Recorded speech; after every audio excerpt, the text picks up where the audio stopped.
Olá pessoal, que bom que vocês estão de volta aqui comigo, começando mais um programa.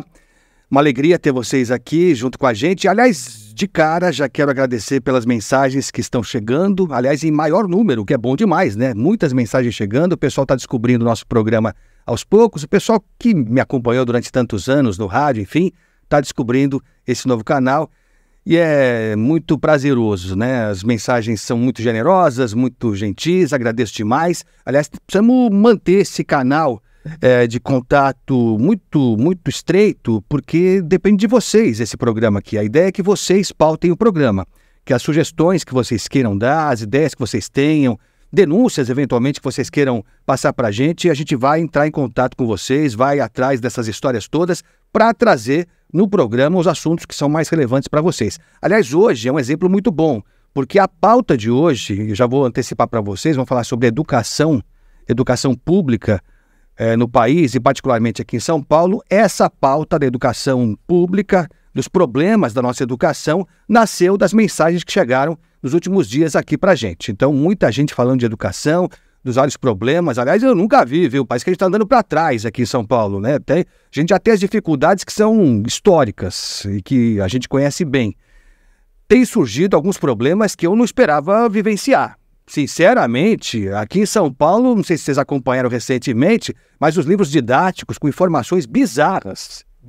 Tudo bem que o governador Tarcísio de Freitas não é especialista em São Paulo, né? A gente sabe que ele não conhece bem São Paulo. Mas falar das praias na cidade de São Paulo é demais, né? Eu não sabia que tinha praia em São Paulo, né? Lógico que não tem praia em São Paulo, mas no livro didático distribuído pela Secretaria da Educação aqui de São Paulo, falavam de praia em São Paulo, acredite se quiser. E esse é só um dos problemas que a gente tem enfrentado e por isso a gente vai tratar desse assunto com dois especialistas que eu já vou apresentar, mas antes eu queria convidar vocês a mandarem mensagem aqui para mim. O meu WhatsApp está liberado aqui para vocês mandarem mensagem de áudio, de vídeo, de texto, enfim, fica à vontade para a gente trocar ideias e fazer esse programa junto, tá bom? Então é o seguinte, anota o número aí, salva no celular para você mandar mensagem para mim aqui. O código é 11, o telefone é 973381889. Código 11 973381889, está aqui à disposição, manda mensagem, vamos fazer esse programa juntos, tá bom? Educação então, hein? Já vou partir para apresentar os nossos convidados, são dois especialistas, pessoas que acompanham há muito tempo a situação da escola pública aqui em São Paulo. Primeiro, o presidente da POESP, o professor Fábio Santos de Moraes, a POESP que é o sindicato dos professores. Professor, muito obrigado por ter atendido o nosso convite e vir aqui no nosso programa. Obrigado, meu querido, é uma honra participar. Aliás, eu fico muito feliz de que as pessoas tenham pedido para que a educação seja objeto da gente discutir, debater, e é muito importante porque é uma política que aqui em São Paulo nós estamos numa dívida imensa, o governo, com a população, e a gente tem cobrado diariamente, então estou muito satisfeito e honrado de participar. A honra é nossa. Aliás, o senhor citou um dado bem relevante, porque assim, os problemas são muitos, são vários, são cada vez maiores, apesar dos recursos que também são grandes, né? Então, não parece ser falta de dinheiro o problema do governo do estado de São Paulo. Não parece ser falta de dinheiro. Acho que é uma questão de planejamento, de prioridade também. Mas o senhor citou um ponto que é relevante e que ficou muito claro nas mensagens que nós recebemos, professor, que as pessoas estão atentas e estão brigando. A gente vai ver aqui exemplos de pessoas que não estão se conformando. E esse é o lado bom da história. As pessoas não se conformarem com o que está sendo entregue como educação pública aqui em São Paulo. Obrigado, professor. Vamos conversar muito sobre isso. Obrigado e vamos bater um papo sobre isso. Vamos. E com a gente aqui também o Marcelo Colonato, que é presidente do Conselho Estadual de Alimentação Escolar aqui de São Paulo. É um conselho independente que fiscaliza a merenda escolar. Basicamente é isso, né, Marcelo? Obrigado por ter vindo aqui com a gente. Obrigado, Agostinho, mais uma vez, né, pelo convite, né, o professor Fábio, também a grande satisfação aqui dividir com ele essa bancada. Realmente, Agostinho, a alimentação escolar é um tema importantíssimo, né? Hoje a gente sabe da importância, né, da alimentação nas escolas. E aí estamos aqui hoje para contribuir, poder falar um pouco mais aí sobre esse tema tão importante, junto com o professor também, né, que tem essa pauta grandiosa pela POESP, né, falando da educação pública. É isso. Aliás, a gente tinha o hábito de falar, né, virou quase um lugar comum, e eu não sei se é verdade ainda, acho que é. A gente dizia que tinha muita criança, não só em São Paulo, mas no Brasil, muita criança mesmo, que vai para a escola principalmente por causa da merenda, porque a família não tem condição de dar uma alimentação adequada, e tem muita gente que acha que vai para a escola mesmo buscando a merenda. Ainda é uma realidade isso, né, Marcelo? Exatamente, Agostinho. Mesmo no estado de São Paulo, que é um estado, né, rico e tal, a gente ainda encontra crianças que ainda vão para a escola por conta da alimentação escolar. Na verdade, até tem uma estatística, né, que é feita. Sexta-feira e segunda-feira são os dias que mais se consome alimentação, né? Sexta-feira porque sábado e domingo a criança não vai estar na escola, então ela não tem aquela alimentação. E na segunda-feira, normalmente, é quando ela está voltando, né, desse final de semana, onde não teve uma alimentação muitas vezes adequada e acaba vindo por conta da alimentação escolar. Inclusive, a alimentação escolar hoje é uma das pautas que eles tratam para evitar a evasão do aluno na escola. Então, né, a alimentação ela é servida para os alunos, e todos os alunos que têm um interesse, claro, de estar ali, né, se utilizando desse recurso nas escolas do estado de São Paulo. Mas isso é dado matemático mesmo. Exato. Na segunda e na sexta. Isso não só no estado de São Paulo. A gente tem um histórico que é levantado, inclusive, pelo fórum, qual faço parte também, que é o Fórum Nacional dos Conselhos de Alimentação Escolar. E este fórum, eles discutem muito, né? A gente conversa muito com outros estados. Então, é um levantamento que foi feito, né, há um tempo atrás, e que na sexta-feira e na segunda-feira são os dias que mais se consome alimentação escolar. Né, o aluno, a gente entende que o aluno naquele período, né, no intervalo de sábado e domingo, ele fica com essa falta desse alimento, né, muitas das vezes, e aí por isso que tem esse vamos dizer assim, esse aumento de distribuição de alimentação nesses 2 dias. Isso é um problema, né? Isso é um problema sério. E nesse sentido, se a merenda escolar fosse adequada, você diria assim, bom, pelo menos a escola está fazendo essa parte, né? Está completando a renda familiar das pessoas que não têm o recurso suficiente para botar comida no prato da família. Só que não é verdade. A gente vai mostrar aqui que em São Paulo nós temos situações inacreditáveis. A gente recebeu imagens de pais, mães de alunos e de professores também, flagrantes do que acontece em escolas daqui de São Paulo. E de regiões até que a gente considera bem situadas, regiões mais nobres, eventualmente, em que a merenda está longe de ser o que o cardápio oficial do Estado define. Porque o cardápio, para quem não sabe, a gente vai falar sobre isso, ele é definido a princípio por nutricionistas, que definem o cardápio da segunda-feira, da terça-feira, da quarta-feira. Tem que ter proteína, carboidrato, enfim, é um cardápio equilibrado para garantir o que a criança precisa ter. Só que a realidade é outra. E a coisa é mais escandalosa, professor, porque os números dos recursos que o Estado tem para a área da educação, os números são grandiosos. E não se justifica as dificuldades. Eu fiz um levantamento aqui, olha só para esse ano de 2023, o governador de São Paulo, Tarcísio de Freitas, o governo do Estado, tem à disposição para gastar 317 bilhões. 317 bilhões, esse é o orçamento total do Estado. Para a educação, professor, são 49 bilhões e 300 milhões de reais. 49 bilhões e 300 milhões de reais não é pouca coisa. Não é pouca coisa. Eu quero destacar aqui, porque esse dado é relevante também, só para a implantação da rede de ensino integral, que são as escolas de tempo integral, que a criança entra de manhã e sai no final da tarde, que é o melhor dos mundos, né, a princípio. Só para a implantação das escolas em tempo integral, o governo do Estado tem nesse ano para gastar 1 bilhão. 1 bilhão de reais. Os números são grandes, natural, porque o Estado é grande também. Só que aí a gente pega situações como essa que a gente vai ver agora. Primeiro, um áudio de um pai, de uma aluna, da Escola Estadual Princesa Isabel, que fica no Bosque da Saúde, que é uma região que está longe de ser periférica. Não que uma região periférica possa ter uma merenda pior, nada disso. Mas só para a gente ver a gravidade da situação. Ele entrou em contato com a gente aqui, mandou mensagem ao longo dos próximos dos dias que se sucederam aqui, dessa semana passada. Foram várias mensagens que chegaram e a gente vai ouvir esse relato desse pai, dessa aluna. O nome dele não vai ser identificado, mas ele faz um relato do que ele está notando da alimentação da filha dele, que estuda numa escola estadual de tempo integral. Vamos ouvir. Bom, a situação da merenda aí, a situação da escola degradada também está na Zona Sul, tá bom? Minha filha estuda numa escola ali na Bosque da Saúde, perto da Ricardo Jafé. O colégio chama Princesa Isabel, é a mesma situação. Come sentada no chão, pelos cantos, bolacha seca de manhã e de tarde, e a comida, a merenda em si, as crianças, a maioria não come, porque não tem condições de comer. Quando é macarrão, parece uma pasta tudo misturado com sardinha. E quando é comida mesmo, pelo amor de Deus, quando é 1 quilo de sal na salada. Bom, quem pode explicar melhor essas coisas para você é minha filha. Agora ela está na escola. Se você quiser falar ou ouvir alguma coisa, algum relato dela, depois eu te dou o telefone.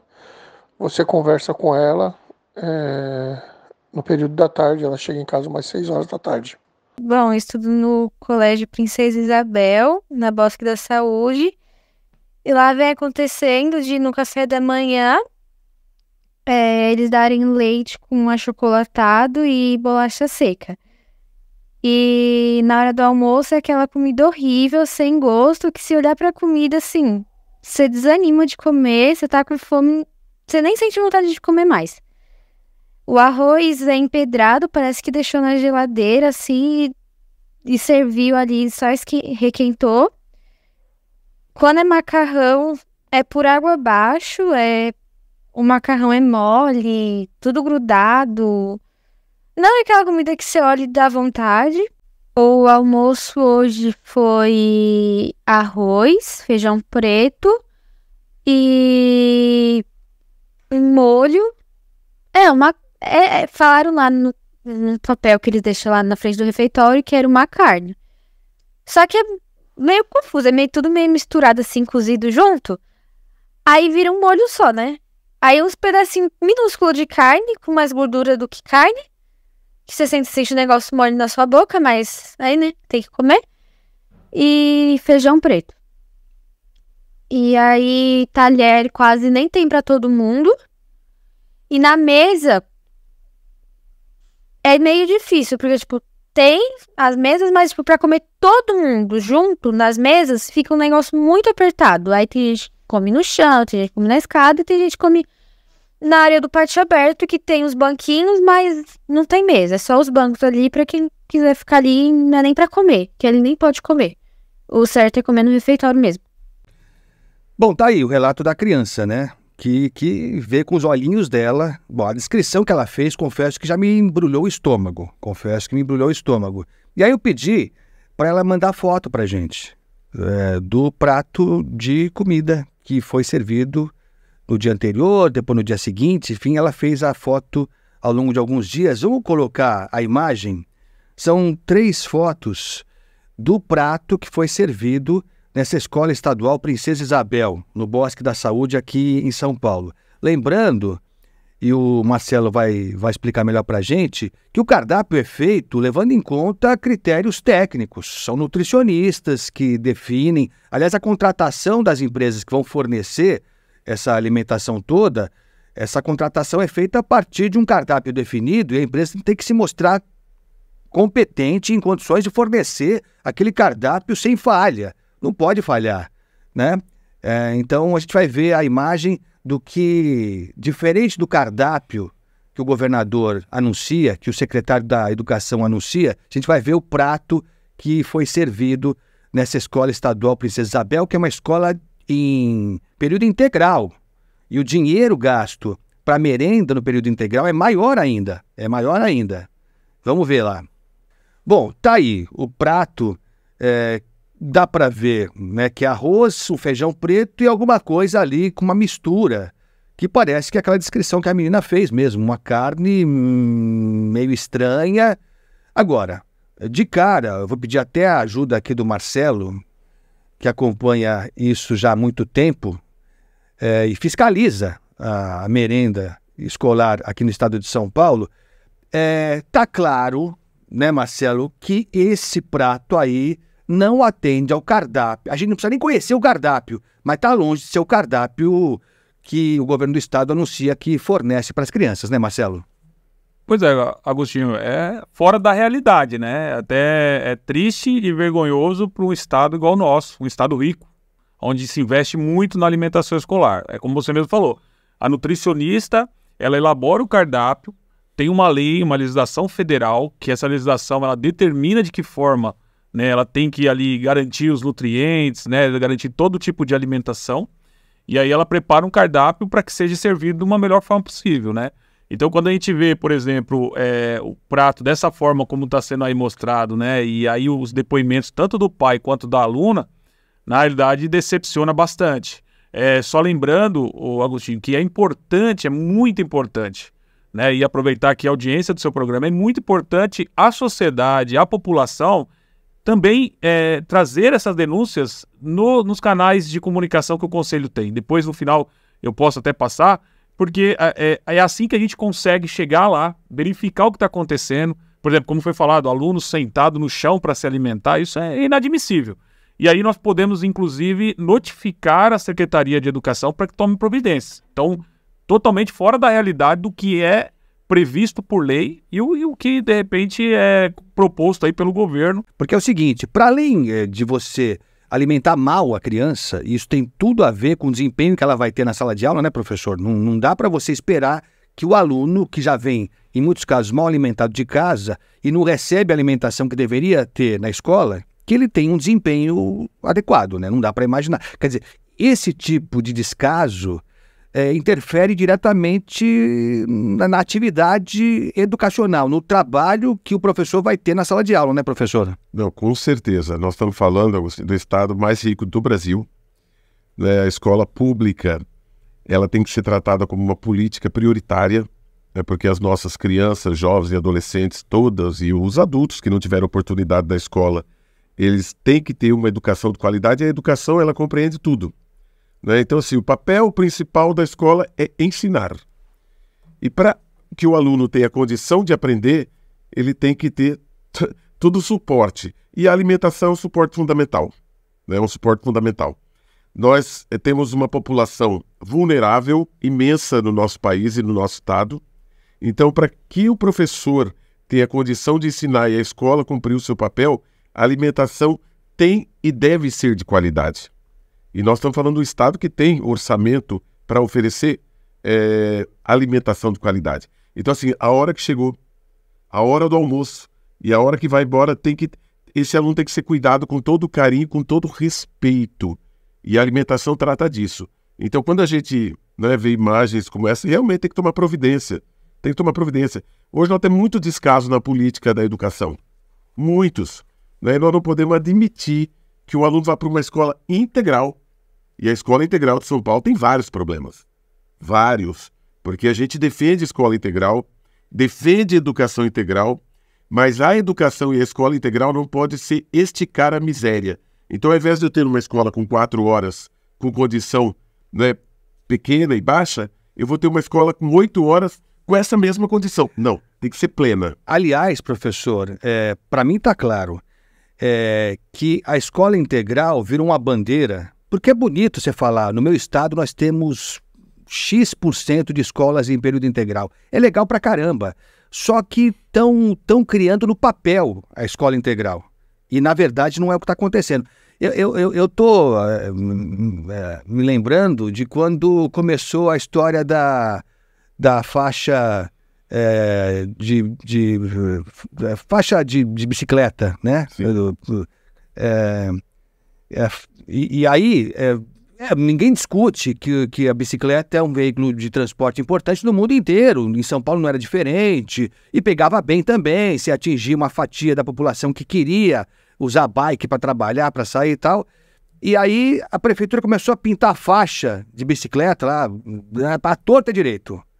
Algumas que não davam em lugar nenhum, algumas que acabavam no meio da avenida, só para dizer que tinha X quilômetros de faixa exclusiva para bicicleta. Eu tenho a impressão que no caso da escola integral, professor, virou isso também. Vamos criar a escola integral mesmo que a gente não tenha estrutura. Aí você vai enchendo de criança. A escola que não consegue dar aula nem no período normal, que dirá integral. Não é isso, professor? Exatamente isso. Porque a educação integral, ela é lei. né, a nossa lei de diretriz de base da educação é o seguinte, que gradativamente a educação integral tem que ser ampliada. E nós queremos que a escola integral seja ampliada, né? Mas aqui no caso de São Paulo é um problema sério. Por exemplo, tem escolas que elas funcionam com 2 períodos de integral. Um período vai de manhã até as 14 horas e o outro período entre as 14 até as 21 horas.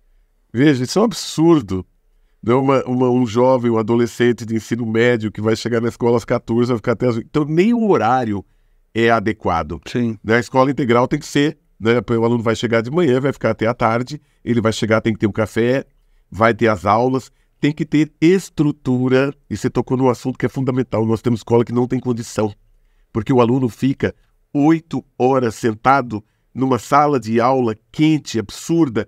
Nós até questionamos, e a nossa segunda presidenta, que hoje é deputada, presidente da Comissão de Educação, também questionou. Nós tivemos dias agora muito quentes e esses alunos ficaram 8 horas numa escola sem estar climatizada, às vezes com alimentação aqui, como foi mostrada, né? Uma escola que o teto é baixo e que o professor tem que estar lá na sala de aula, porque assim, quando eu penso numa escola integral, e a gente vê na TV, tem até algumas estruturas que são assim, inclusive fora do estado, que assim, o aluno tem direito ao esporte, mas tem o local para ele correr.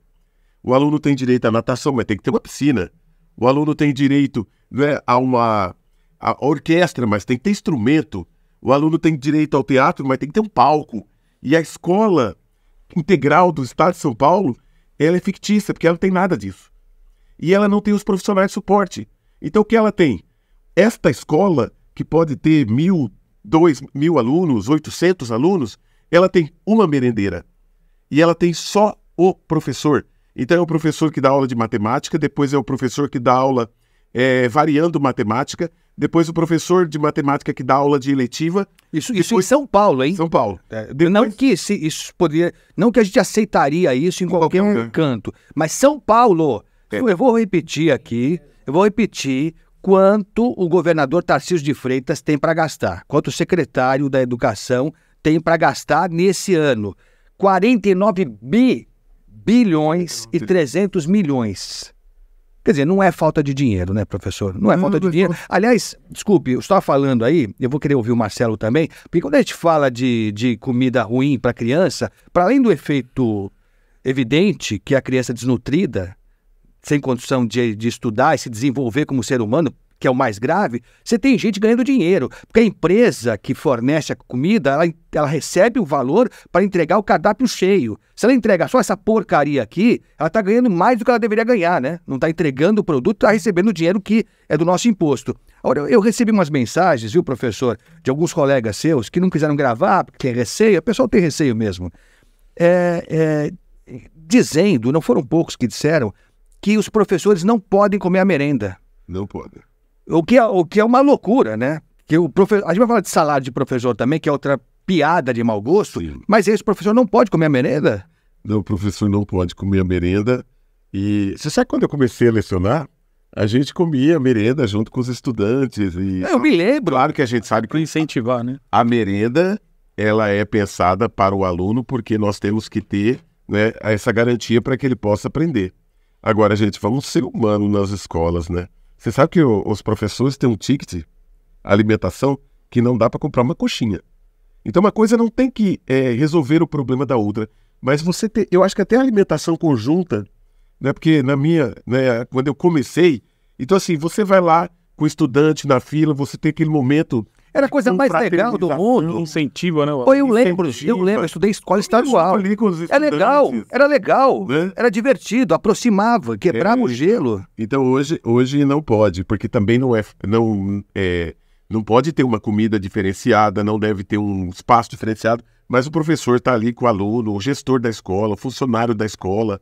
O momento da alimentação é um momento de confraternização, né? Importante. Isso é importante na família, na escola, que a escola é um lugar que é para ser de felicidade, mas não pode. Você sabe que a gente também está fazendo essa discussão. Ela é uma discussão que aproxima mais o professor naquele momento com o estudante, mas hoje é proibido. E aí o ticket dá para uma coxinha, é isso? O ticket de alimentação do estado de São Paulo é uma vergonha. É uma vergonha. O professor consegue comer uma coxinha em qualquer lugar aí do centro. É uma vergonha. Quer dizer, tem que levar de casa a comida. Basicamente é isso. O professor tem que, né? Porque se ele depender da estrutura da escola, não pode comer. A coxinha não vai dar também, né? Aliás, o professor tem que fazer dupla jornada muitas vezes, né? Sair de uma escola para outra é uma loucura. Agora, Marcelo, você que está sempre de olho na merenda, enfim, fiscalizando, é isso, né? Quer dizer, a escola que recebeu essa merenda, essa coisa aí que a gente viu, essa gororoba mesmo, né? Essa coisa desqualificada aí, a escola, ela recebe e faz o que a empresa entrega lá. Só que a empresa está recebendo por um cardápio equilibrado. Quer dizer, alguém está levando dinheiro e não está entregando o produto. Basicamente é isso. Então, Agostinho, na verdade é até bom que você puxe esse assunto e o professor Fábio trouxe uma coisa que é real, né? Lembrar que o dinheiro da educação, ele é um dinheiro carimbado. Você não tem ali você não vai movimentar esse dinheiro para nada, a não ser educação. Né? Você até falou das ciclovias, né? As ciclovias, quando você pensa aí que tem aí recursos para você fazer, se você faz, beleza, se você não fizer, ok. Mas na educação não pode ter isso. Se o dinheiro tem que ser aplicado e investido, tem que ser feito. Na realidade, só para deixar claro, hoje, Agostinho, as empresas, a alimentação escolar, ela é terceirizada na parte de preparo e equipamentos. Então, por exemplo, hoje as empresas, elas têm lá as cozinheiras que são merendeiras, né, cozinheiras que são contratadas, e elas cuidam de parte de equipamentos e tal. A parte de alimentação ainda é responsabilidade do Estado de fornecer os alimentos. Então, ora o departamento lá da educação do Estado, ele compra uma parte dos alimentos, ora é a diretoria de ensino que compra uma outra parte. As diretorias de ensino... É feita uma licitação. São feitas licitações, então as empresas que hoje entregam os produtos são empresas do ramo de alimentação.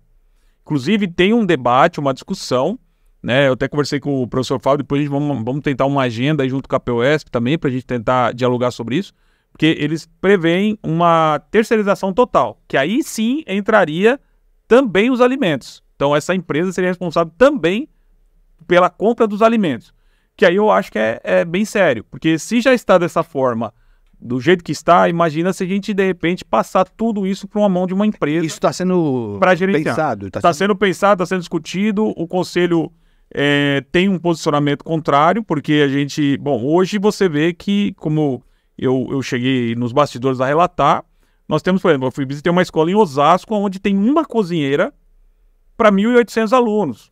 Ela tem que receber os alimentos que chegam na escola, ela vai ter que lavar, higienizar os pratos e os talheres e os copos que as crianças utilizam, os alunos utilizam, e ela tem que preparar o alimento. Aí eu te pergunto, consegue fazer o cardápio? Consegue seguir o cardápio que a nutricionista manda? Não consegue. E aí é quando você... Inclusive depois, Agostinho, eu gostaria dessas escolas todas, porque eu vou fazer questão de ir até a escola para ver o que está acontecendo. Provavelmente nós temos esses problemas que eu estou apontando.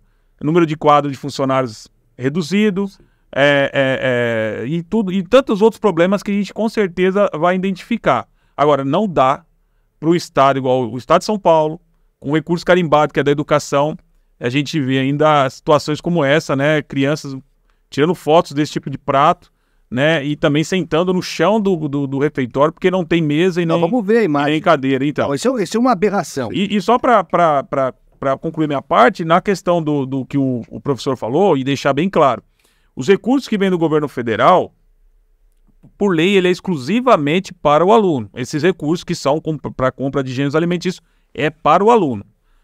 O Estado, ele precisa ter uma contrapartida, então o Estado investe para poder complementar a alimentação escolar do aluno. Mas, quando o Estado, ele, no caso, e em muitos lugares a gente vê isso, o Estado investe mais, é para garantir que também o professor se alimente. Porque o professor, como nós estávamos falando, ele é um incentivador, né? Quando ele está ali pegando o prato de alimentação, que ele está pegando um pouquinho de cada coisa para ele se alimentar junto com o aluno, ele é um incentivador. E é isso que a gente espera, que a gente procura. Agora, tem que ter investimento. Não adianta... Eu vou ser sincero, né, para vocês. Eu não quis acreditar que o professor não podia comer na escola. Juro por Deus. Eu não consigo entender isso. Eu não sei. Como é que muda isso? Tem que fazer o quê? Tem que mudar o secretário de educação? Porque não é possível. Isso é uma crueldade, é um negócio insano. Você proibir o professor que a gente... Vou falar de salário de professor daqui a pouco. Sim. Que é outra piada também, já falei, mas o governador está dizendo que paga 7 mil para professor. É mentira isso. Não tem salário de 7 mil na educação aqui em São Paulo. Não tem salário. Tem no papel. No papel tem. Você pode chegar até 7 mil, não sei quanto. Não tem salário de 7 mil. Então, assim, eu não consigo entender que jogo é esse. Quem que está a favor de uma situação bizarra dessa? E olha só, eu fiz um levantamento aqui porque teve um aumento, um reajuste no valor da merenda escolar. Foi em março desse ano. Foi um reajuste que ficou entre 28% e 39%. E aí tem aqui, creche, por criança, valor diário, R$ 1,37.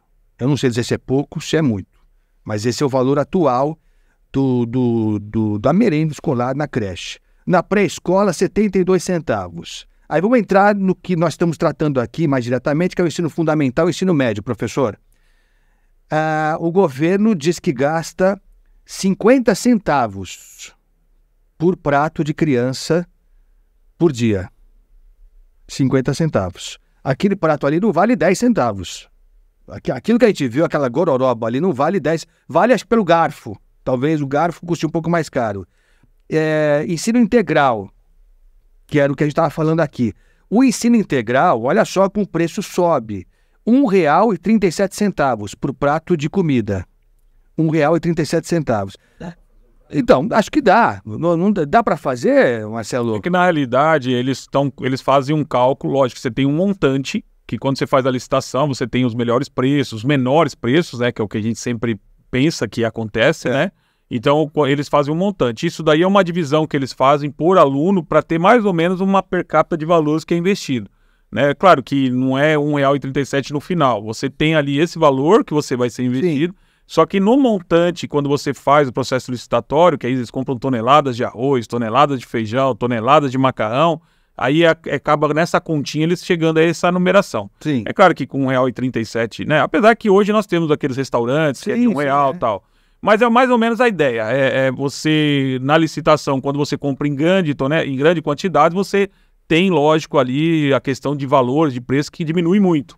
Então, quando você pensa que, quando você vai no supermercado comprar 5 quilos de arroz, lógico, você vai pagar, né, R$12, R$15, R$20. Quando você vai comprar uma quantidade... O estado de São Paulo o estado de São Paulo inteiro, lógico, o preço desse arroz, que era R$10, R$20, você vai ver que é muito menor. Não, mas isso só para dizer que o cálculo é feito e é básico. Você vê quantos alunos nós temos no estado, né? Quantas refeições são servidas por dia. E aí isso chega a um valor X grandioso, não tem dúvida.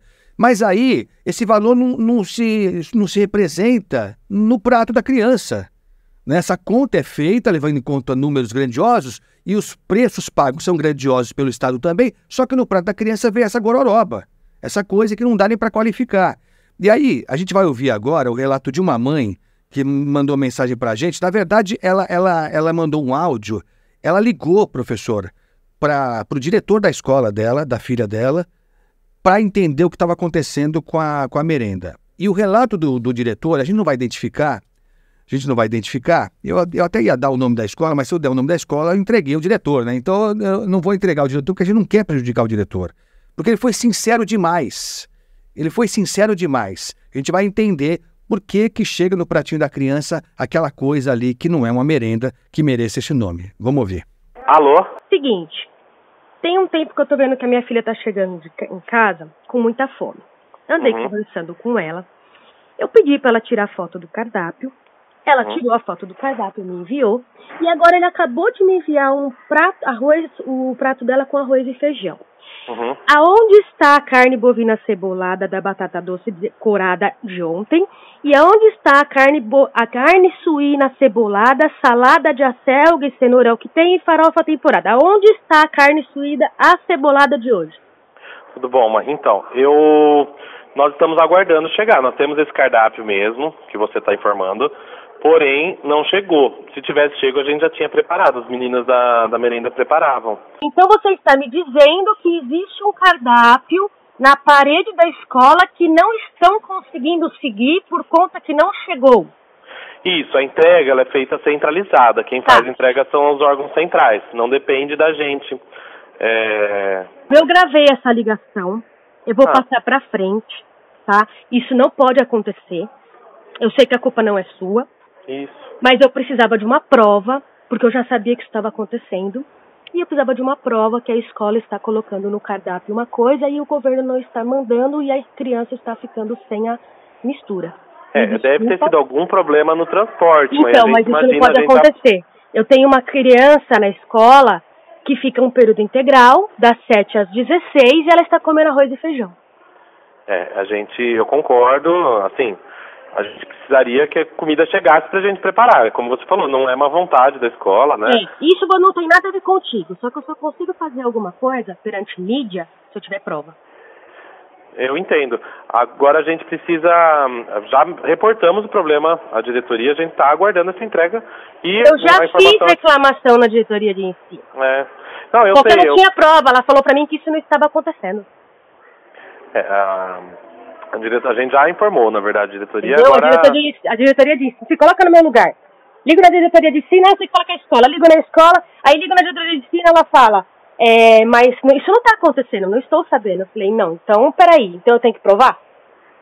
Complicado, mãe. Eu entendo você zelar pela sua filha, a gente também, eu até conversei em sala a sala agora, a gente fica triste que isso está acontecendo, mas como eu te falei, como você falou, uma escola integral, a gente preza pela alimentação, mas como eu quero só que você entenda, como você falou, a gente não é omissão nossa, a comida não está aqui mesmo, tá, mãe? Sim, entendi. Tá bom, então. Tá aí. Bom, o lado que a gente tem que destacar como positivo foi a postura da mãe, né? Cobrando. Tomara a gente tenha mais pessoas como ela cobrando mesmo. Ora, professor Fábio, dá até dó do diretor da escola, sinceramente, porque ele é confrontado pela mãe, que está certa, cobrando a alimentação da filha, e ele não tem o que fazer, porque ele não recebeu, a escola não recebeu a merenda. Quer dizer... Aí temos que cobrar mais em cima, né? Não vai ser o diretor que vai resolver, né, professor? Não, exato. Isso daí é a política do Estado. Você vê que o diretor da escola pública hoje, ele está extremamente sobrecarregado. A gestão está sobrecarregada, os professores estão sobrecarregados. Eles conseguiram fazer de uma forma que há um estresse na escola hoje, porque está todo mundo sobrecarregado. E, no final das contas, o estudante, que é a parte principal porque toda essa estrutura só existe por conta do estudante, vai embora e não está satisfeito. E não está satisfeito não é só com a questão da alimentação. Não está satisfeito com o conjunto, né? Até porque a gente tem brigado muito para melhorar a qualidade. É a mesma coisa do professor. Porque isso frustra o profissional também. Porque você estudou para isso, você é preparado para isso, esse diretor é uma pessoa preparada, né? Ele passou por uma formação profunda, mas você não tem a condição básica que quem está em cima, o Estado, né, a estrutura do Estado, falha. Que é um projeto da Secretaria da Educação, é um projeto que tem que ser melhorado do ponto de vista da alimentação, mas geral, né, a gente tem cobrado muito isso. Né, você diz, tem o dinheiro, tem recurso. São Paulo tem condição de oferecer uma escola pública, né, com qualidade, uma educação com qualidade, uma alimentação com qualidade. E essa mãe está correta. O nosso papel de sociedade é cobrar. Aliás, para isso existem os conselhos, né, que o conselho é uma fiscalização social importantíssima para a gente não permitir que esse tipo de coisa ocorra. É uma loucura mesmo, né? E eu fico me colocando na posição porque ele é o educador, né? O diretor é o educador. Aí ele passou pelos estágios iniciais da carreira e tal, e aí chega a direção de uma escola que acho que deve ser um marco, deve ser um estágio de orgulho, de satisfação profissional. Aí ele é obrigado a ouvir de uma mãe que a filha não está recebendo alimentação. Ele tem que falar, a senhora tem razão, eu não recebi a comida. E cobra a direção de ensino e não acontece nada. Agora, Marcelo, é impossível que um caso como esse não chegue até a secretaria, até o secretário de educação. Ou é possível que isso se perca pelo caminho? Então, Agostinho, na realidade, eu vou te falar em relatos que nós visitamos alguns lugares, né? E até, inclusive, foi pauta da última reunião do Conselho Estadual de Alimentação Escolar, porque dentro do Conselho hoje nós temos, inclusive, pessoas que são ligadas à diretoria de ensino. Muitas vezes os pais fazem as suas reclamações igual essa mãe, muito, muito boa, inclusive, a forma que ela se pronuncia e fala, e aí passa para a direção da escola. A direção da escola, por sua vez, passa para a diretoria de ensino. O problema é que, às vezes, a diretoria de ensino tenta resolver ali e não passa para a Secretaria da Educação. Outras vezes, passa para a Secretaria da Educação. E é muito difícil chegar, por exemplo, para o Conselho. Porque deveria passar pelo Conselho. Porque é como o professor falou, é ali que nós vamos fazer o controle social de tudo isso. Inclusive, no ano seguinte, a gente faz uma análise de prestação de contas e a gente vai dizer se a gente vai aprovar, reprovar ou aprovar com ressalvas, porque o Conselho de Alimentação Escolar de todo o Brasil é deliberativo. Inclusive, se nós reprovarmos, o governo do estado fica bloqueado nos recursos que vêm do governo. Já aconteceu isso? No estado de São Paulo, nós tivemos um bloqueio e eles perderam uma parcela, né? E é uma parcela significativa, porque só do governo federal nós estamos falando em torno de mais ou menos 600 milhões de reais. Então, uma parcela aí, nós somos 10 parcelas, então foi 60 milhões que ficaram bloqueados, porque tiveram problemas aqui no estado de São Paulo. Marcelo, então se prepara para bloquear aí. Já começa a fazer a papelada para bloquear, porque tem imagem aqui, a gente vai ver na sequência. Eu nunca vi isso. Eu não sei se o professor já viu com a experiência que tem, você já viu, Marcelo, eu nunca vi. Crianças comendo no chão. Porque não tem lugar na escola. Comendo no chão. Vamos ver as imagens, nós temos fotos que foram mandadas por pais de alunos, por alunos também e por professores de algumas escolas. Uma delas eu vou até citar para você anotar no seu caderninho aí, Marcelo, e o professor também, se a POSP, enfim, eventualmente achar que pode ter alguma interferência positiva nesse caso. A gente vai mostrar imagens da Escola Estadual Virgília Rodrigues Alves de Carvalho Pinto.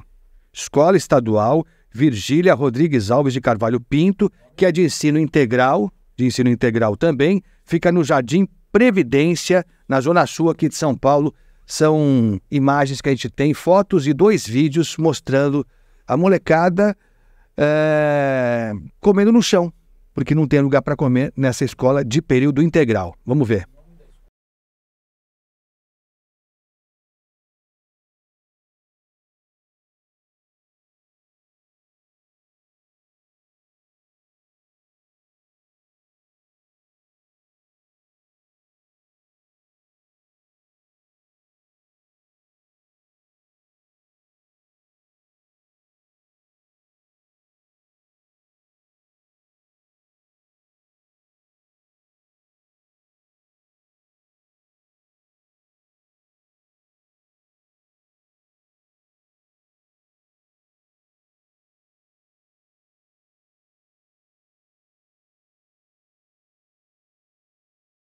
Bom, a gente viu aí as imagens, né? Molecada sentada no chão. Primeiro que assim, não tem cabimento. Comendo no chão, né? Higiene zero, um colado no outro, aquela coisa que não combina com nada, né? Nada que você tente definir como razoável se encaixa nessas imagens. E aí, professor, o senhor já tinha visto algo parecido com isso? Deve ter visto já algumas coisas até piores do que essa, mas eu confesso que fiquei escandalizado, professor. Cenas como essa não podem e não devem ocorrer. A escola tem que estar preparada para receber o estudante e o estudante tem que ser tratado com respeito. Então, se você tem uma escola para 800 pessoas, 800 alunos, 800 estudantes, ela tem que estar preparada para este número. Se você tem com 2.000, ela tem que estar preparada com 2.000. O aluno não deve sentar no chão nem na sala de aula, nem na hora de comer. A escola ela tem que oferecer para o aluno e para o estudante o que tem de melhor da melhor forma. Eu penso assim que há um sofrimento aí, há o sofrimento dos estudantes, mas o conjunto de profissionais também sofre. Porque quando a gente vai buscar lá, né, e você tocou nessa questão, é muito importante, é uma merendeira terceirizada, que recebe um salário, né, agressivamente baixo, que é atrasado, é um funcionário terceirizado, porque também há anos atrás você tinha merendeira que era do próprio Estado, que conhecia todo mundo por nome, porque não trocava, né, o funcionário de escola, ficava 30 anos na mesma escola, trabalhou com o pai, agora está trabalhando com a criança. Hoje não é essa a realidade, então quando a gente olha uma realidade dessa, a gente vê um espaço que tem um sofrimento, e que não é admissível que isso ocorra no estado mais rico do país. Então, assim, a gente tem cobrado muito a secretaria. Eu tenho certeza o conselho também, a POS tem uma cadeira no Conselho Estadual e nós participamos, porque tem os conselhos municipais também. Nós participamos dos conselhos municipais de alimentação para evitar que isso chegue até o estudante, que é a parte principal, tem que ser pensada, tem que ser respeitada, e a gente vê em alguns episódios que, infelizmente, não há respeito nenhum. E aqui tem que deixar claro que é por parte do governador e dos seus secretários. É isso. Ouvi o Marcelo também, você falou que é um sofrimento geral para a criança, óbvio para a criança, mas para os profissionais também. A gente recebeu um relato de um professor, vou repetir o nome da escola, Escola Estadual Virgília Rodrigues Alves de Carvalho Pinto, escola de ensino integral, que é a que mais tem investimento, por questões óbvias, fica no Jardim Previdência, na Zona Sul. E um professor, colega seu, professor, mandou um áudio para a gente não vai identificar, ele é professor dessa escola, para a gente mostrar como isso atinge diretamente o educador. Vamos ouvir. Mesas e bancos para os alunos almoçarem no refeitório não dão conta nem da metade, Agostinho. No máximo, ali de 35% a 30-35% dos nossos alunos conseguiriam comer sentados devidamente durante a hora de almoço, mas isso não dá conta nem da metade. Então, é muito comum imagens dos alunos comendo nas escadas, sentados no chão. Nós temos um cozinheiro só, né, que faz um excelente trabalho, se desdobra, sozinho cozinha e serve 300 alunos todos os dias. Eles têm desvios de função porque a funcionária da faxina acaba ajudando ele, até por uma cumplicidade ali, sabe, da camaradagem deles, né? E ele também ajuda a funcionária da limpeza, porque elas também não dão conta. Então a gente tem envio de materiais bem básicos, assim. Por exemplo, sabonete, sabão, toalha, sabe? Até papel higiênico a gente já está com perigo de faltar, né? E aí não é só a responsabilidade das empresas, é a responsabilidade também da Secretaria de Educação. Se vocês adentrarem os ambientes das escolas do Estado, sobretudo, né, que eu conheço, vocês vão ficar estarrecidos, assim, com a condição geral. Muito triste. Bom, só para dizer que a voz foi alterada desse professor, porque para retalhar é bom, né? Para perseguir quem denuncia, e denuncia querendo melhorar, né? Ninguém denuncia porque quer denunciar. Ninguém vai inventar uma história. Então a gente mudou a voz desse professor porque o quadro é trágico. É trágico. Criança sentada no chão, a merenda é uma porcaria, falta papel higiênico, não tem sabonete. Enfim, é o caos, né, professor? É o caos. Já está faltando só fechar a porta mesmo, né, professor? O projeto de educação de São Paulo tem que melhorar muito. Né? Tem que melhorar muito, e a gente tem cobrado. Em todos os sentidos e segmentos, e a gente... São Paulo, infelizmente, nós estávamos há pouco aí é um escândalo de abrir mão de livro didático, né? Escândalo de superlotação de sala de aula, escândalo dessa questão quando a gente vê episódios como esse.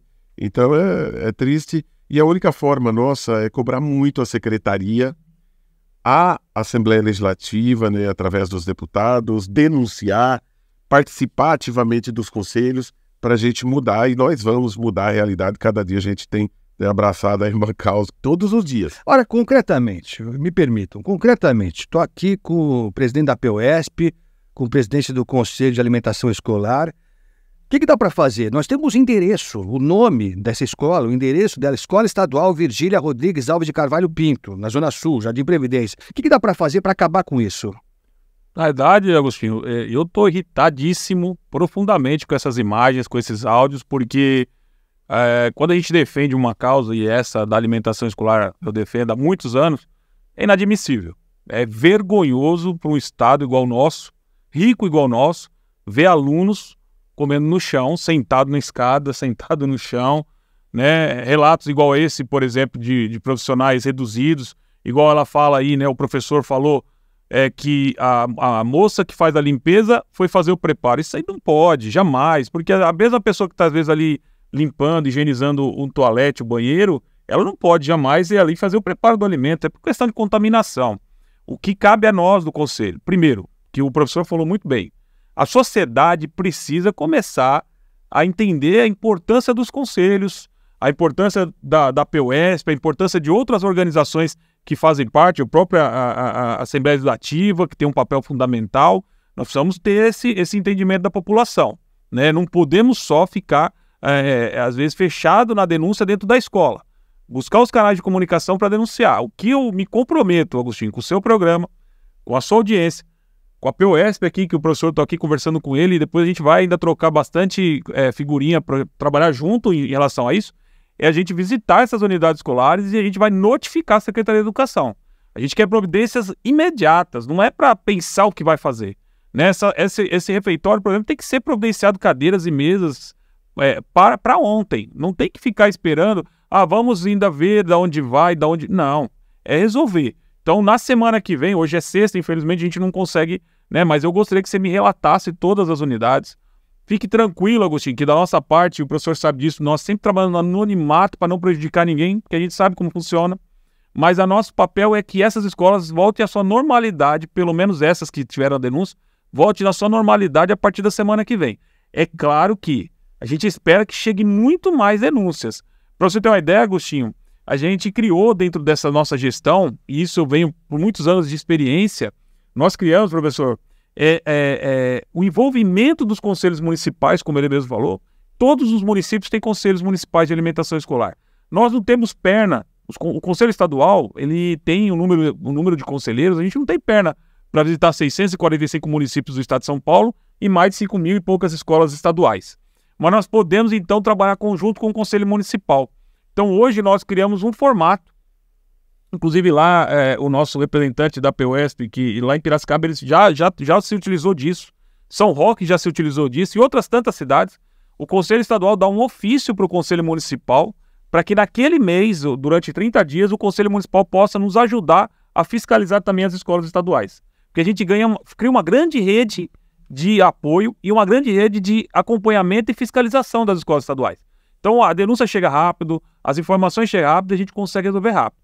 Isso aí, Agostinho, de verdade, eu acho que, independente de eu ser conselheiro, eu acho que como ser humano, enjoa, é irritante ver uma situação dessa. Nós não estamos falando de um estado pobre, nós estamos falando do estado rico, onde não dá para a gente ver alunos da nossa rede, profissionais, professores, diretores, cozinheiros, todos os trabalhadores passando o que estão passando. E a gente, enquanto Conselho Estadual, me comprometo aqui como presidente, e eu tenho essa responsabilidade, porque eu respondo por isso também, a gente vai tomar providência nessas unidades que você recebeu como denúncias, e eu quero não só ir lá e resolver, como faço questão de depois fazer um vídeo e te falar que foi através do seu programa que a gente conseguiu resolver os problemas dessas unidades escolares. Tá combinado. Vamos junto, vamos acompanhar também.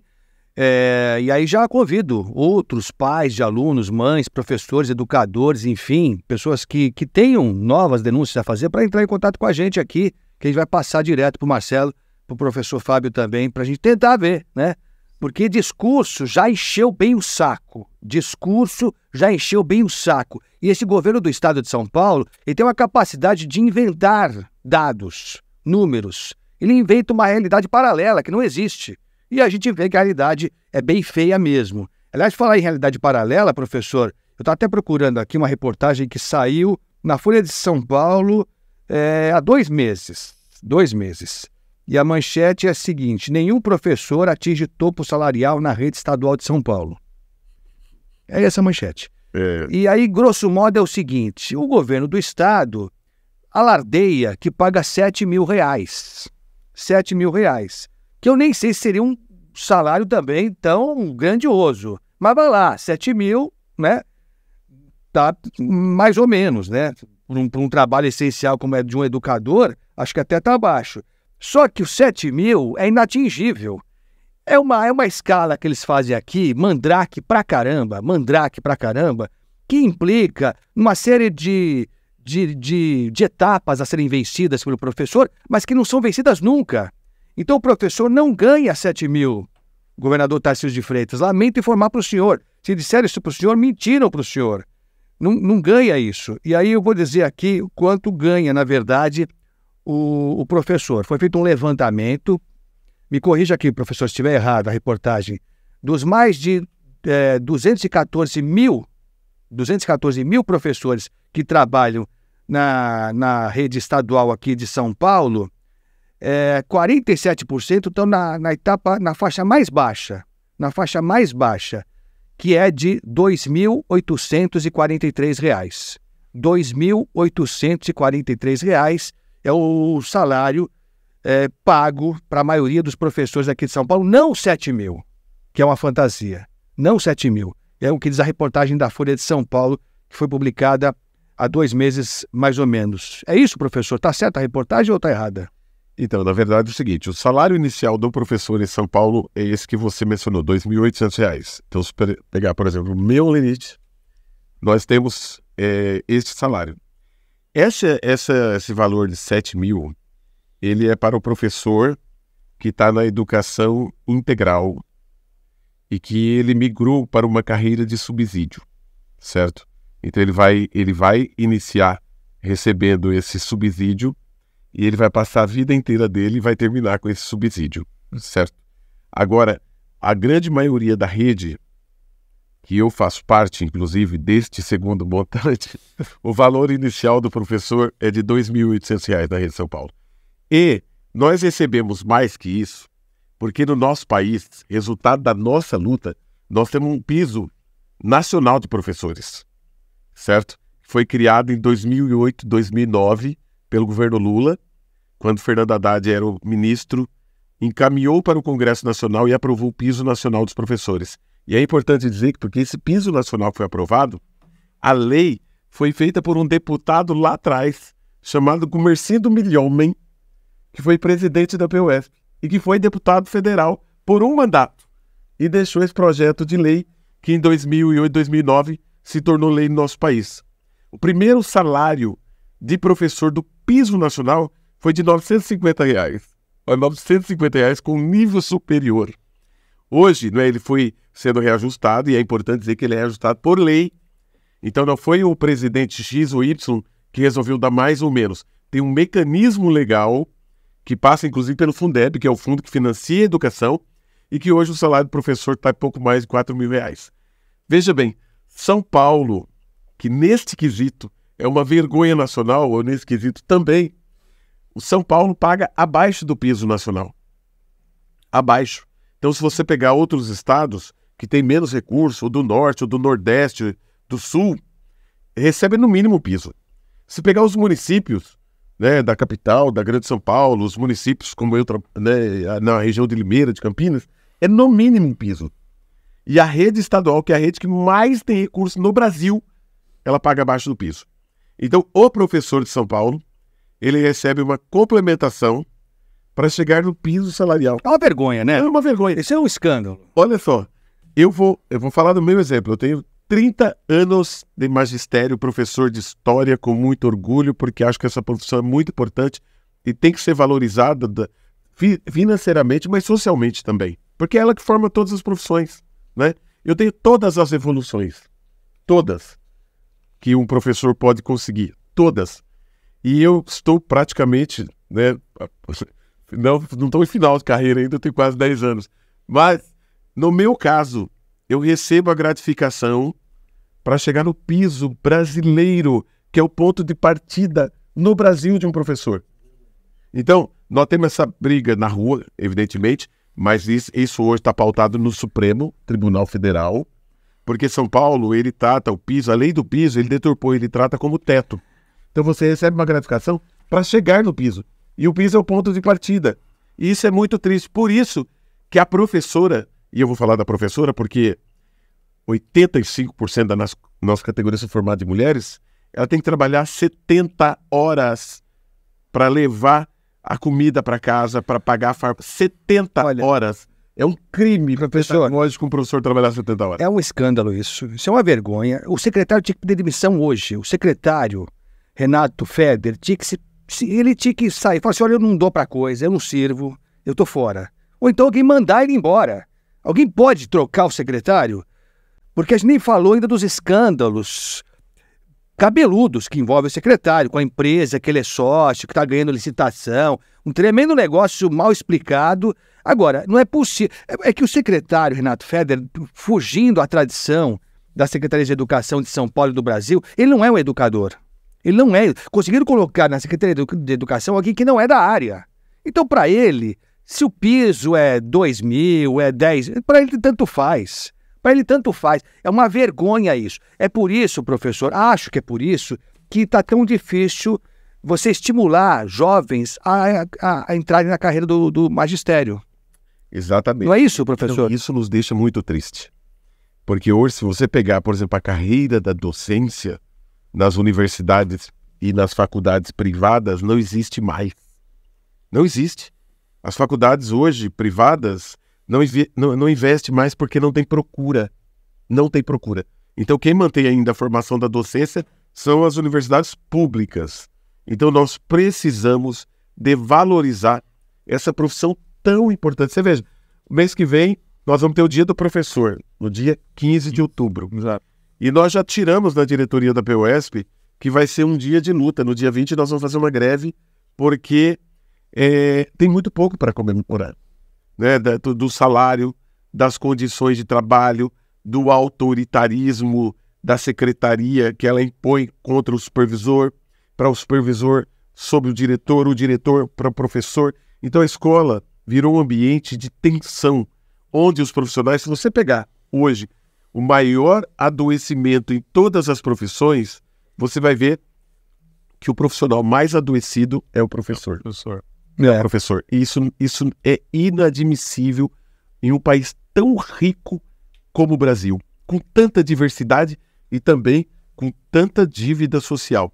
Então é importante, né, abrir uma gestão, um diálogo, uma mesa de negociação, né, avançar nesses pontos, porque a escola tem que ser um lugar de felicidade. Que o aluno saia feliz, o professor saia feliz, porque é um lugar que se aprende, tem que ser de felicidade. Né? Aprendizado é a coisa mais bonita que tem. Olha que lindo você alfabetizar. Você sabe que todo mundo tem que ganhar bem. Todo mundo. Mas assim, o professor que alfabetiza, meu Deus, se esse profissional não for valorizado, tá tudo errado. Eu lembro, acho que todo mundo lembra qual foi a primeira professora. Eu lembro. Dona Beth, a minha. Dona Beth. A minha era Dona Aglai. Dona Aglai. Eu encontrei com a Dona Aglai. Acredita nisso? Tá viva, a veinha tá poderosa lá. Mas sofria, né? E olha, e a gente... eu encontrei ela morava próximo da minha casa, então a gente se encontrava eventualmente, depois dispersou, depois encontrei de novo. E ela falava dos problemas, na época eu tô com 56 anos. Então, há 50 anos, eram esses problemas, professor. A gente não conseguiu nem trocar os problemas, a gente criou outros, né? Sim. Mas continua com os mesmos. Aliás, o Marcelo, que se dedica agora à fiscalização de merenda, essa função nobre, você também é da área da educação, né? Sou pedagogo, né? Parabéns, né? Parabéns. Meu professor é professor Ieda. Herói, O primeiro professor é professor Ieda. Ieda. Que era ainda no prezinho. Era Dona Ieda, não era? Eu chamava de Dona Ieda, não era? Eu chamava de Dona Aglai, respeito. Tia Herda, sua? Você tem cara de... Ela deve ter sofrido com você, hein, Alexandre? Então. Você sabe que por mais que tem tudo isso, é uma profissão que a gente é apaixonado. Continuamos sempre. Apaixonado. Menos o secretário. O secretário não é apaixonado. O secretário é o cara que mais odeia o professor. No passado, na realidade, o concurso público de professor era uma coisa que, era concorridíssimo. As pessoas... Era um orgulho, né? Você dizer, olha, eu sou professor, né? Da prefeitura. Pra família era. Pra família era um orgulho ter uma filha professora, um filho professor, não era? Exato. Era um orgulho. Hoje, como o professor falou, na realidade, eu tô formado já há 20 anos. E aí o que o professor falou é verdade. Na realidade, hoje, não é mais a procura, né? O jovem, por exemplo, queria ser um professor de história, queria ser um professor de educação artística, um professor de português, um pedagogo, né? Eu, por exemplo, na minha sala eram 92 mulheres e dois homens só que faziam pedagogia, né? Até quando eu entrava na sala, o pessoal falava, mas por que você está fazendo pedagogia? Vai trabalhar com criança? Eu falava, mas é o que eu gosto. Então, assim, na verdade, a gente tinha isso, né? Hoje, infelizmente, e o que mais eu acho que entristece, o Agostinho, é que tudo na vida você vê que tem uma progressão. Você vê que vai avançando, vai melhorando. E a área da educação, do profissional da educação, parece que vai voltando para trás, né? Você com a desvalorização do salário. Hoje, por exemplo, o professor... Eu estava vendo uns vídeos aí que publicam aí nas redes sociais. Meu professor apanhando, levando tapa na cara, sabe? De pessoas jovens, né? Que estão aí nas escolas. Fora isso, né? Então, tudo isso, né? E eu vou te falar, a pandemia, quando teve a pandemia, Se você for ver, a categoria que mais foi cobrada, que mais foi a educação. Foram enfermeiros e professores. Exato. Enfermeiros e professores. Exato. O professor se virou nos 30 para inventar, tirar da cartola, ensino à distância que ninguém estava preparado. O professor civil tirou dinheiro do bolso para montar um esquema precário para garantir o mínimo de aula durante a pandemia. Olha, no meio da pandemia, o que tem de professor que colocou lá suas 2, 3 máscaras e foi levar, porque o Estado partia da premissa que todo mundo tinha um celular, um computador em casa, porque eles não têm noção da sociedade. É porque o tablet que deram também é uma piada também, né? Simples. Aquele tablet que custou uma bala, não funcionava, não tinha chip, uma tragédia. Aí o professor que sabe da realidade do seu aluno, ele pegava, fazia o kit pedagógico e ia lá no meio da pandemia tomando todos os cuidados, inclusive para não pegar, mas para não levar, para levar esse kit pedagógico. Então nós tivemos muito problema na pandemia, mas se é uma categoria que, como você disse, se reinventou para que esse aluno pudesse chegar nele o mínimo de aprendizagem, foram os professores. É isso mesmo. Qual foi o pagamento? Todas as evoluções e promoções dos professores que nós temos direito por tempo de serviço, tudo ficou congelado durante a pandemia. Nós perdemos tudo. A justificativa era o dinheiro, né? A justificativa era o dinheiro e no final, porque no final eles não investiram nem os 25% que era obrigatório. É isso. Aí a gente elogiou a mãe que ligou lá pro diretor cobrando, tá tudo certo, quem manda a mensagem para tudo. Agora a gente precisa escolher melhor os nossos representantes. Basicamente isso. Não adianta. Elegemos, votando ou não votando, independente de quem você votou, tá eleito o governador Tarcísio de Freitas. Tá eleito o prefeito... até esqueci o nome dele, Ricardo Nunes. Estão eleitos aí. Tá eleito o presidente Lula. É isso. Foram, ao que parece, democraticamente eleitos. Então a gente precisa rever. Tá dando resultado? É isso que você queria da Secretaria da Educação de São Paulo? É isso? Era o secretário Renato Feder que você esperava ver lá, sentado lá no gabinete? Agora, você falou em tapa na cara que o professor está levando. Tapa na cara é o que faz o secretário, com todos nós. A gente está com o tempo apertado. O Alexandre Hércules, de forma muito nobre, estendeu o nosso programa, permitiu que se estenda, e eu agradeço. Eu agradeço. O terceiro episódio nosso são os melhores entrevistados que a gente teve até agora. E mais vai. Ele falou isso para todos os outros. Ele é falso. Ele é falso. Ele falou para todos os outros a mesma coisa. Obrigado. Porque não fala nem. Muito bom. Entendem do riscado, né? Você acha que eu escolho entrevistado como, né? Aqui é profissionalismo, não é? Mas ó, agora você corta isso também agora, tudo que a gente falou agora. Não. Porque você é um cara profissional. Sim. Então, tapa na cara é o que a gente vai falar agora aqui, porque não pode deixar de falar. Você não pode deixar de falar. Eles estão brincando com coisa muito séria e eu não sei onde é que está o Ministério Público, o Tribunal de Contas, eu não sei. A gente pede para quem a ajuda? Para a polícia? Pode ser para a polícia. Livro didático, professor. O que é isso, hein? De onde tiraram que foi o Dom Pedro que assinou a Lei Áurea? O senhor pode me explicar isso? O senhor que é historiador. Agora eu fiquei confuso. Quem foi que assinou? A Lei Áurea também é meio mandrake também. Essa Lei Áurea também ele faz de conta, né? Mas foi a Princesa Isabel, não foi? Exato. Sabe que esse é o material didático assinado pelo governo de São Paulo. É isso. E São Paulo fez algo surreal. Nós temos um Programa Nacional do Livro Didático, que é algo rico no nosso país, que distribui livros de qualidade para o Brasil inteiro, que é bancado pelo governo federal. E este ano, a Secretaria da Educação, o secretário Feder, resolveu tirar São Paulo do livro didático. Então, assim, nós fizemos uma luta. Outro dia até estava conversando com a Bebel, ela estava falando, foi luta de gigante, porque nós fizemos uma luta envolvendo os autores, envolvendo as editoras, envolvendo as comunidades, envolvendo os conselhos, envolvendo a sociedade, para devolver o livro didático. E agora o livro didático voltou para a escola, mas não basta voltar, tem que usar. O que São Paulo faz? São Paulo criou um material próprio, que é este, que nós estamos avaliando ele todos os dias, que é um material que as escolas são obrigadas a utilizar e que tem erros. Tem erro de digitação, tem erro de conteúdo, tem erro de conceito, e a gente tem denunciado em todos Mas sai de onde isso aí? todos, da Secretaria da Educação de São Paulo. Então, assim, abriu mão do Programa Nacional do Livro Didático para utilizar este material. Então, quando a gente fala que a gente defende uma escola pública de qualidade, ela passa por um material de qualidade. Então, nós fizemos uma denúncia, nós tivemos em todos os meios, nós tivemos no Ministério Público, a Defensoria Pública se envolveu, porque assim, São Paulo está trocando um programa que é avaliado por profissionais, né, altamente qualificados, por um material próprio que tem sido denunciado todos os dias por erros básicos, né, erros graves e inaceitáveis. Então, assim, nós fizemos uma luta grande, o livro didático voltou para a escola, mas São Paulo continua insistindo neste material que diz que tem praia na cidade de São Paulo. Então, assim, isso lá atrás nós já denunciamos. Lá atrás nós tivemos, a secretaria soltou um material que nós tínhamos 2 paraguaios. E aí disse o seguinte, mas foi um erro. Este erro é injustificável, porque a escola é a instituição que ensina.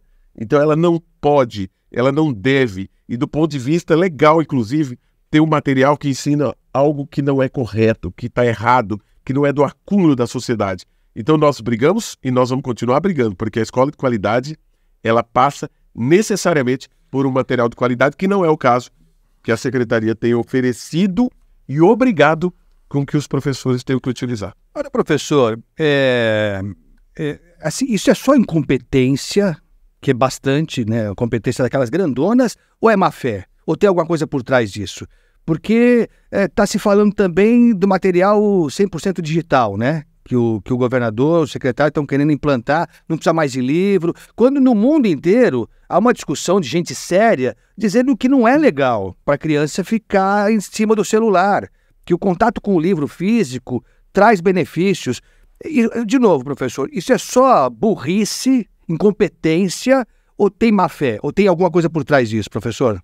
Olha, a incompetência é o primeiro passo, né? Porque assim, quando a secretaria ela apresentou para a rede que fosse 100% digital o aprendizado no estado de São Paulo, nós lembramos para a secretaria que há pouco tempo nós tivemos uma pandemia e São Paulo mostrou que não está preparado para 100% digital. Não existe televisão na casa de todo mundo, não existe computador na casa de todo mundo e nem todo mundo tem um celular no bolso. Não é a realidade da sociedade brasileira, a da sociedade em São Paulo, das periferias. Não tem Wi-Fi, não tem sinal, não tem muitas escolas. Brincando. Escolas não têm Wi-Fi suficiente para todos os estudantes. Então nós fizemos uma denúncia com muita veemência, porque se você pegar o histórico dos países que têm condição, por exemplo, como a Suécia, que digitalizou depois de um tempo, né, e o próprio relatório da Unesco diz isso, os países que digitalizaram estão voltando no livro.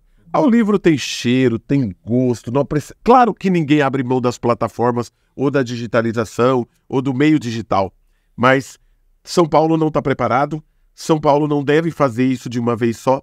São Paulo tem que olhar os exemplos do mundo que fizeram que a educação já baixou a qualidade e no caso de São Paulo já há uma dívida, porque nós temos que melhorar a qualidade da educação. Melhorar. Apesar da secretaria, porque eu digo sem medo de errar, dos professores. Aquela professora, né, a dona Beth, a dona Ieda, dona Glay e as donas Marias, a dona Elza, mãe da Patrícia, que foi uma professora que foi até 70 anos na sala de aula, apaixonada. Quando a professora ela entra na sala de aula, Agostinho, a gente está com o salário baixo, a gente está com o tempo congelado, não tem um atendimento de saúde, porque o IANSP é um escândalo. Nós não temos atendimento de saúde, adoecidos, mas essa professora que está com uma carga horária absurda, que ela deixou o filho dela dormindo, porque ela saiu às 5h30 da manhã, porque ela dá aula em 3 escolas, e ela chegará na casa às 11h30 com o filho dormindo para corrigir provas. Essa professora, quando ela fecha a porta, que ela olha para aqueles 44 alunos que não podiam estar ali, porque devia ter 20, mas tem 44, 45, ela fala, eu vou transformar. Eu vou transformar por essas crianças. E aí ela se desapega de tudo aquilo, e ela entrou com febre, e ela esquece aquilo, e o filho dela está com problema, e ela abre o material, e ela fala, eu vou fazer o máximo por vocês. Por isso a gente encontra um estudante na rua e ele fala, professora, você transformou a minha vida. E ela tinha pouco para essa transformação. Então o professor é esse, que tem que ser valorizado, porque com nada ele transforma. Imagine se a gente tiver uma secretaria que diz, não, nós vamos investir de verdade, professora, você vai ter uma dedicação exclusiva, como qualquer trabalhador, você vai ter 40 horas de teto para trabalhar, você vai poder corrigir suas provas na escola, certo? E você vai poder curtir a sua família, descansar no final de semana, porque a gente, quando você tem 20 salas, você coloca isso vezes 45 alunos, você tem 1000 provas para corrigir sábado e domingo. Então o Estado precisa olhar com mais carinho os professores e os estudantes, para que cenas como a que nós vimos hoje não ocorram, porque toda a comunidade escolar, ninguém merece passar por isso. O que eu vou falar? Mas que eu não vou falar mais nada, né? Vou embora. Vou a pé para São Caetano, para pensar e pensando. Olha, é uma vergonha mesmo, Enquanto isso, só para a gente sentir a diferença do que é um professor e do que é um secretário que está no gabinete com outros interesses. O secretário Renato Feder, ele é um dos acionistas de uma tal de Multilaser, que fechou pelo menos 3 contratos com o governo do estado de São Paulo depois que o secretário já era secretário. Então, uma empresa da qual ele é acionista fechou 3 contratos com o governo de São Paulo. Se vocês acham isso normal, tudo bem. Um dos contratos no valor de R$226 mil. Só um dos contratos. Mas tem mais. Quando o secretário Renato Feder já tinha sido anunciado como futuro secretário, já era o cara indicado pelo governador Tarcísio, nesse momento, a tal da Multilaser assinou um outro contrato, olha que coisa fantástica, com a bagatela de R$76 milhões. 76 milhões de reais com a Secretaria da Educação. Então, se vocês acham que isso é uma mera coincidência, porque o secretário pode ser bom de acionista, ele pode ser um bom acionista da Multilaser, acho que é, fechou um puta contrato de 76 milhões, ele tem que ser um baita acionista. Só que vai ser acionista, não vai ser secretário. Vai ser feliz cuidando da Multilaser. Não, contratando a empresa dele, para pagar a empresa dele com o nosso imposto. Aí não dá, né? Aí não dá. Então, eu espero sinceramente que alguém faça alguma coisa, Ministério Público, Procuradoria-Geral, Tribunal de Contas, façam valer o dinheiro que vocês custam, né, para cada um de nós. Façam valer, porque é brincadeira. Enquanto a gente está aqui discutindo a Multilaser, o secretário, a gente vê criança que não está comendo, professor que não pode se alimentar, né? É isso, criança comendo no chão. É isso que temos. Essa é a realidade, essa é a cara da educação no estado mais rico da federação. Lamento informar, mas é assim que funciona. Professor, parabéns. O senhor me emocionou e tenho certeza que o senhor falou, pelo menos isso, né? A gente lava a alma dos professores tão maltratados, mas é bom saber que tem o senhor à frente da PUESP brigando da forma que é possível pelos professores e pelos alunos. Obrigado pela presença aqui, professor. Eu agradeço do fundo do coração e assim, é uma profissão bonita, forma todas as profissões e o nosso compromisso é continuar lutando, né, para que a gente tenha escola pública de qualidade, sim, mas com profissionais, né, valorizados e reconhecidos. Nós vamos levar isso em todos os lugares com muita força. E tamo junto, hein? Tamo junto. Eu agradeço. Marcelo, obrigado, meu velho. Obrigado pela presença aí. Leva pra frente esse treco aqui, hein? Vamos cobrar você agora. É cobrança em você, tá bom? Pode deixar, Agostinho. Obrigado mais uma vez, né? Uma grande satisfação fazer parte dessa mesa aqui maravilhosa, professor Fábio, né? Representando o presidente da PUESP, né? Grande honra. E você não precisa cobrar, não. Na realidade, eu vou te mandar a solução já, porque aqui a gente, na realidade, quer resolver, né? Diferente do que quem administra não quer, a gente aqui quer resolver. O que eu peço, mais uma vez, e até só para reforçar o que o professor falou, é importante saber também que nós temos um outro conselho que é da educação. Tem um conselho de educação nos municípios e estados. Fala como é que entra em contato. E tem o conselho do Fundeb, CACS Fundeb, que inclusive discute também a questão salarial de professor e tudo mais, né, professor Fábio? Mas para as pessoas que quiserem saber mais sobre o Conselho Estadual de Alimentação Escolar de São Paulo e querer fazer ou sugestão, denúncia, reclamação, pode ligar para o nosso número lá, a nossa sala fica na Secretaria da Educação na República, porque a lei federal determina que nós tenhamos uma sala lá, tá? Então as pessoas podem ligar no telefone 011 2075 4293. 011 2075 4293. Ou também pode puxar nas redes sociais. Nós temos nossa página do Facebook também, que é um meio de comunicação mais fácil com a população. Tem o site também do Conselho Estadual de Alimentação Escolar. Olha, as pessoas podem ir lá, façam as denúncias, mandem as fotos, mostrem o que está acontecendo para a gente, que para nós é muito importante. E fiquem tranquilos que nós não iremos identificar as pessoas. A ideia é que a gente possa melhorar a qualidade de vida ainda mais do nosso aluno, no que diz respeito principalmente à alimentação escolar. Então, mais uma vez, obrigado, viu, Agostinho? De coração. Valeu, obrigado a todos, muito obrigado a você que acompanhou a gente. Estourou o horário, mas foi por uma causa nobre, infelizmente são muitos problemas. A gente vai fazer outros programas com vocês, com outras pessoas, com outros educadores, para cobrar providências e trazer resultados aqui. Valeu, pessoal, até a próxima.